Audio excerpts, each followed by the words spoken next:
Alam nyo guys, mayroon ako napanood na video ni Sheila Magno. Si Sheila Magno isang professor yan ng UP.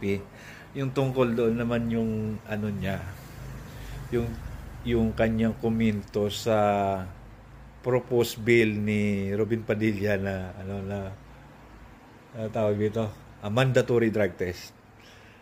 Dahil doon sa kay Nadia Montenegro daw, ang pinapasweldo daw doon ang pera ng taong bayan. Kaya bigla tuloy pumasok sa isip ko si Gadon. Si Larry Gadon. Tama naman si Sheila Magno, di ba? Pira ng taong bayan ang pinapasweldo dyan. Kay Larry Gadon din, ganun din. Ano bang ginagawa ni Larry Gadon talaga? Ba't wala? Parang kaw-kaw lang ang kaw-kaw yan. Parang taga-taho lang yun eh. O, di ba? Nandun pa naman siya sa sa hanay ng yung poverty alleviation.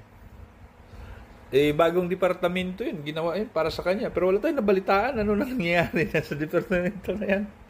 Pero din ang taong bayan, sila, Prof.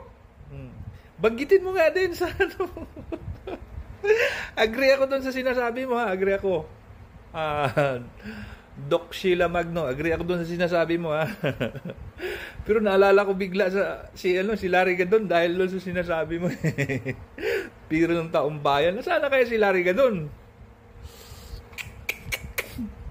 Pira din ng taong bayan, pinapasweldo nun. Tapos ang trabaho lang nun, kahol lang kahol, wala tayong napapala doon, sayang pera doon. Dapat may pananagutan din yung official ng gobyerno pagka yung kanilang desisyon palpak. Dapat ganun eh. Kaso wala kasi tayong ganyan nakikita. Dapat yun yung gawing batas. O, kagaya na lang doon ha. Ito, pumasok na naman sa isip ko. Tumalo na naman yung aking isipan eh. Dahil dyan sa accountability na yan eh. Di ba? Dapat may accountability talaga pagkapalpak. O, kunwari, yung ano ba ang tawag nun?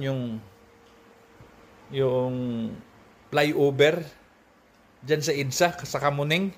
Palpak na palpak yun. Milyon ang ginastos doon. Di ba dapat may managot doon eh? Isang malaking katangahan yun eh. Di ba? Kung saan na tuloy na punta ni ating isip.